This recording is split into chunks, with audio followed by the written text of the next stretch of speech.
ഇല്ല, Munambam commission report ഇന്ന് സമർപ്പിച്ചിട്ടുണ്ട്. അത് കമ്മീഷൻ റിപ്പോർട്ടിന്റെ ഉള്ളടക്കം സ്വാഭാവികമായിട്ടും കമ്മീഷന്റെ നടപടിക്രമങ്ങളെ അടിസ്ഥാനപ്പെടുത്തിക്കൊണ്ട് അത് ഇനിയിപ്പോൾ മന്ത്രിസഭ ചർച്ച ചെയ്ത് നിയമസഭയിലേക്ക് എത്തിയതിനു ശേഷം മാത്രമേ നമുക്കത് സംബന്ധിച്ചുള്ള മറ്റു കാര്യങ്ങളിലേക്ക് പോകാൻ കഴിയുള്ളൂ. എന്തായാലും ഗവൺമെന്റ് ഒരു കാര്യമാണ് കമ്മീഷനോട് ആവശ്യപ്പെട്ടത്. അത് നേരത്തെ നിങ്ങളോട് പറഞ്ഞിരുന്നു.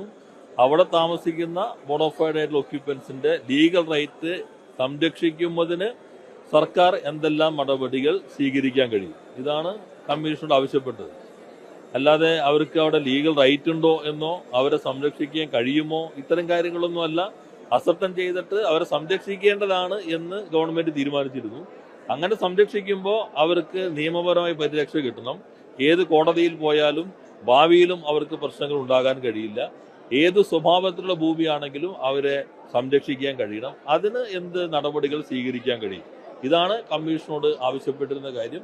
കമ്മീഷൻ റിപ്പോർട്ട് ഇപ്പോൾ ഗവൺമെന്റിന് മുമ്പിലുണ്ട്. ഗവൺമെന്റ് അത് പരിശോധിക്കും. കമ്മീഷൻ റിപ്പോർട്ട് സംബന്ധിച്ച് സാധാരണ നടപടിക്രമങ്ങളുടെ ഭാഗമായി അതിന്റെ തുടർ കാര്യങ്ങളും തീരുമാനിക്കും. എന്തായാലും ഗവൺമെന്റ് പൊസിഷൻ നേരത്തെ തന്നെ വ്യക്തമാക്കിയിട്ടുള്ളതാണ്. അല്ല, അത് ഉചിതമായ സ്ഥാനാർത്ഥി അവിടെ കൃത്യസമയത്ത് തന്നെ പ്രഖ്യാപിക്കും. എന്തായാലും നിങ്ങൾക്കിപ്പോൾ നല്ല കാര്യങ്ങൾ കിട്ടിക്കൊണ്ടിരിക്കുന്നുണ്ടല്ലോ, അപ്പോൾ അത്തരം കാര്യങ്ങൾ പോകട്ടെ. ഇപ്പോൾ നല്ല രീതിയിൽ തന്നെ ഇടതു മുന്നണിയുടെ കാര്യങ്ങൾ ചർച്ച ചെയ്ത് തീരുമാനിക്കും.